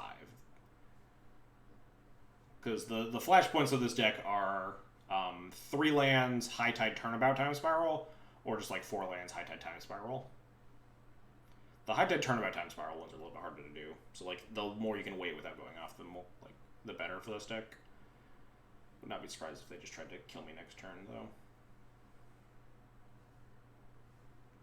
With just Time Spiral, High Tide Time Spiral.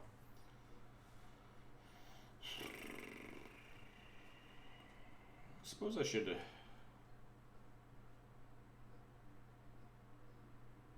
Well, it's technically something. Should play out this Cavern on Construct, I guess. I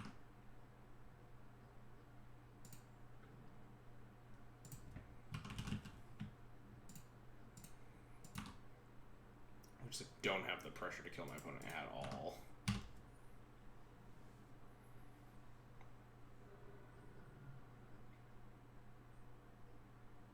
That's bad. Have we drawn a mana produce or a non-mana producing card since the start. Did we keep this mentor in our opener? I don't think we did. I think we drew the mentor. We definitely did turn one. Chalice got forced, then we double bobbled. Then I think we drew. Yeah, we drew exactly the mentor, and then drew nothing but mana producing things after that. But at least we drew the opal instead of drawing like more fucking lands. So yeah, now they have the high tide. They just need the spiral to kill me. To most likely kill me. That doesn't get spiral. It gets turnabout. Alright, well, this doesn't look very good for me. They have a bajillion mana. We'll just get another high tide? Intuition, okay. That gets 3 spirals. That could do something. Potentially this could also do something by getting Tormod's Crypt, and like when they intuition. So the next turn is like high tide, turnabout, high tide, float 6, turnabout, going to 2, they have 10 mana. So they can intuition for time spirals with 1 mana floating, untapped, so they get like 9 mana. But we could potentially Tormod's Crypt the other 2 spirals that go to their graveyard because of the intuition before they get shuffled in by the time spiral. And we can't do anything else, right? 1, 2, 3, 4, 5, 6 mana. There's no Chalice to wish for here.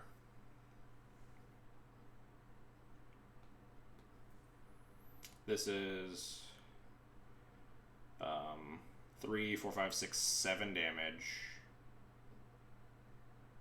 8, 9 with the Tormod's Crypt, putting them to 4. So yeah, we don't have anything to kill them. So I guess Karn for Tormod's Crypt is probably our best plan, and try to just exile enough of their time spirals that they can't get me. That's the plan, at least.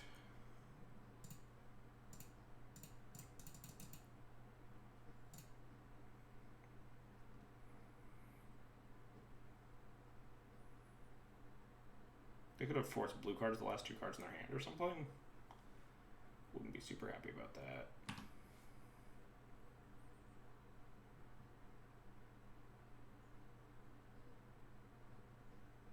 They could have forced but not a good blue card to pitch.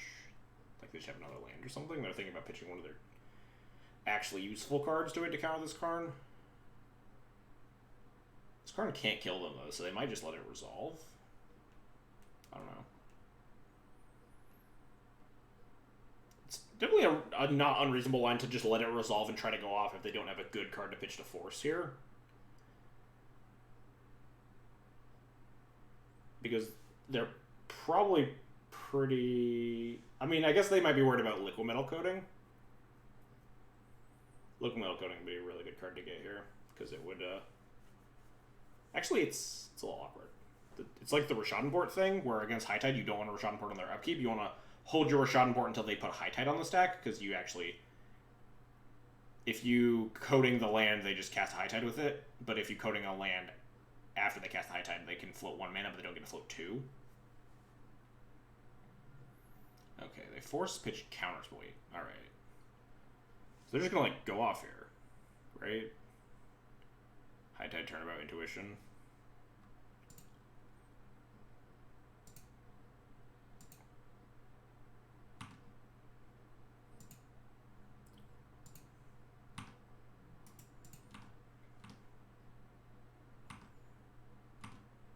We do have lethal on board, so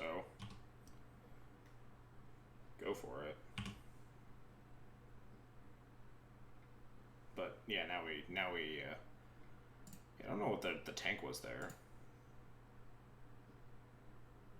They just had the blue card to pitch the force.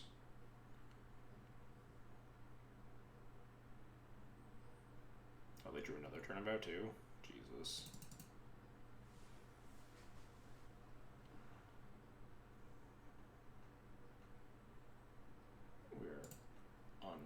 Reasonably dead here.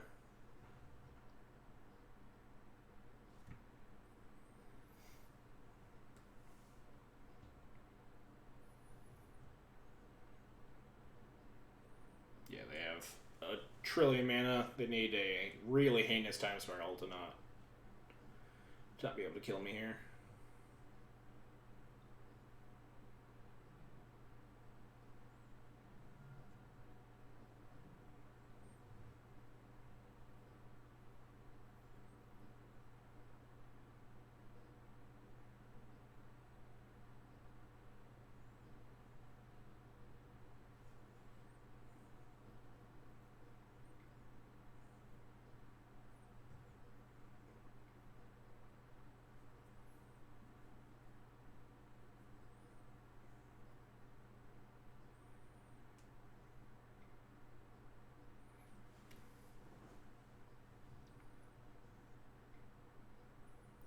Is it turnabout time or spiral time? Turnabout, sure.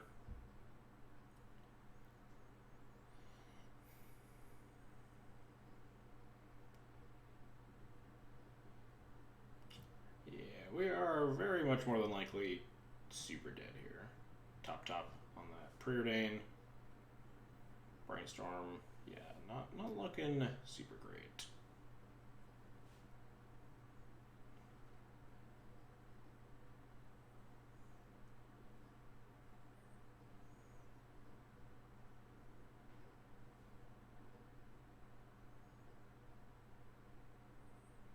Intuition for like 3 cunning wishes. They have 3 left, I think. Not. I think they're missing 2, right? Yeah. I mean, intuition for. Yeah, that works. 3 merchant scrolls. The merchant scroll gets the cunning wish, and the cunning wish gets the. Well, they don't have enough mana to like blue summon me yet. So what do they get here? Just brain freeze maybe. Turnabout. Okay, they just have more stuff to do. Sure.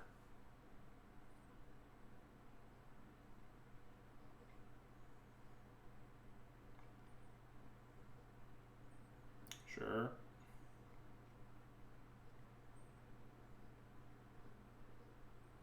There we go. Cunning Wish. And a second Cunning Wish. Oh no, they're casting Cunning Wish. That was just real. And then they blue sun me. This is 46. It's not quite enough.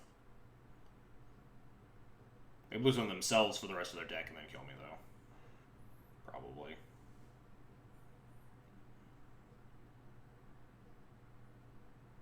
Yeah, it looks like they're just blue sunning themselves for like most of their deck.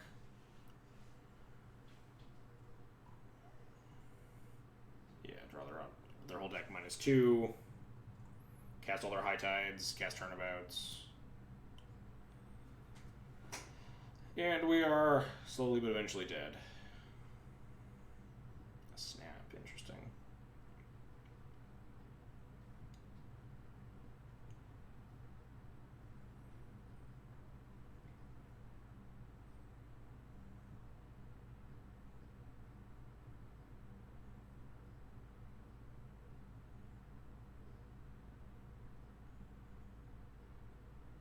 Sure. They're gonna. Do they have to spiral because they don't have enough mana? They might. Beginning of each player's upkeep, that player chooses artifact, creature, land or non-land. All non-token permanents of that type phase out. Okay, so they use this to get around Chalice because they choose artifact and phase out all the chalices. Reasonable. Do MTGO high players like to go through the combo as much as paper high tide players? I don't know. Good question. It's one of those combos that you like just get to go off with because it's never deterministic. Because you just cast like a draw 7 a bunch.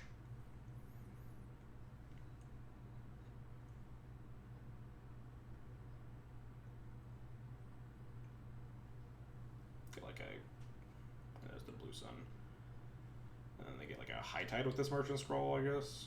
Or yeah, I guess turnabout makes more mana. 43, yeah, it's definitely enough. They got me.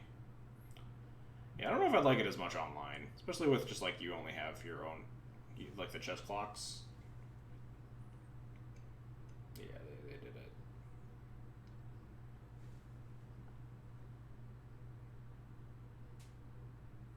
No Helios unless Heliod is unplayable. I don't know why everyone keeps asking me about that.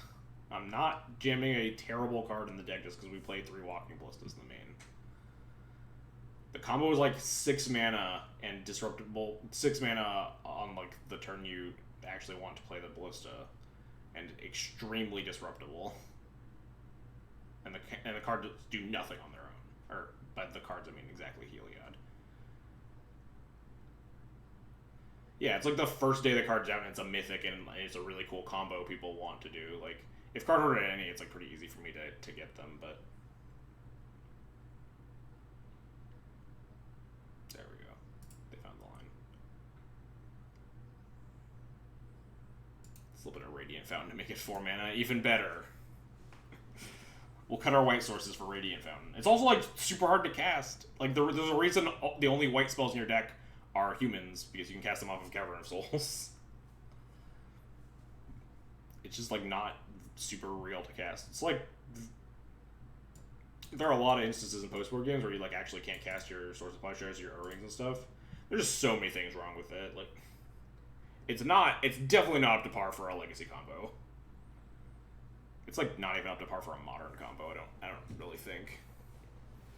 According to people online, it's not up to par for Pioneer combo decks.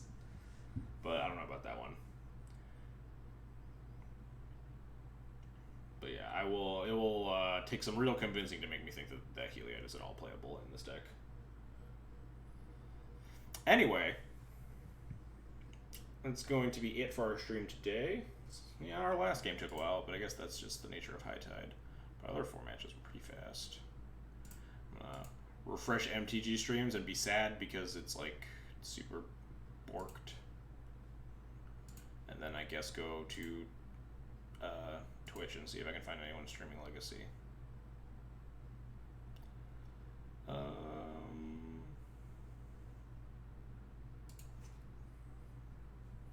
Let's find out.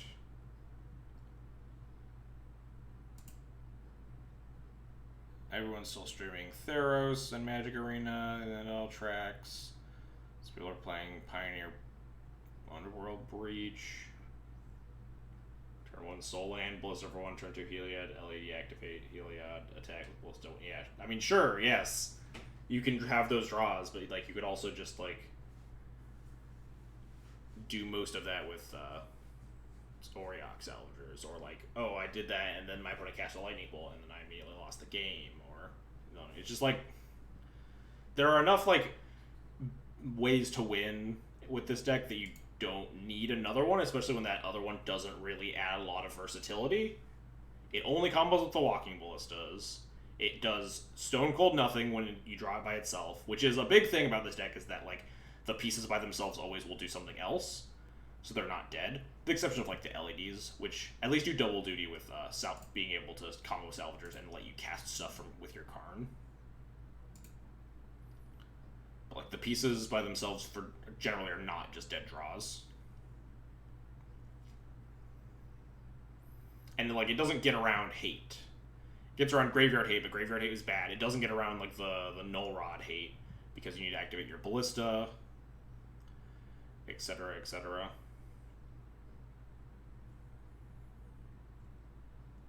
Anyway, what we got? Anyone playing Legacy? I guess I could just Control F for the Legacy decks. Everyone's playing Pioneer or Arena, which tracks, certainly.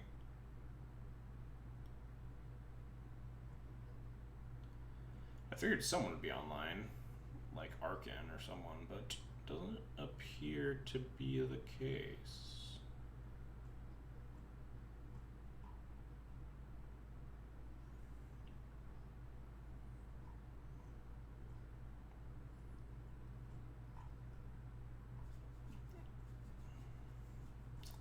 Yeah, no one, huh?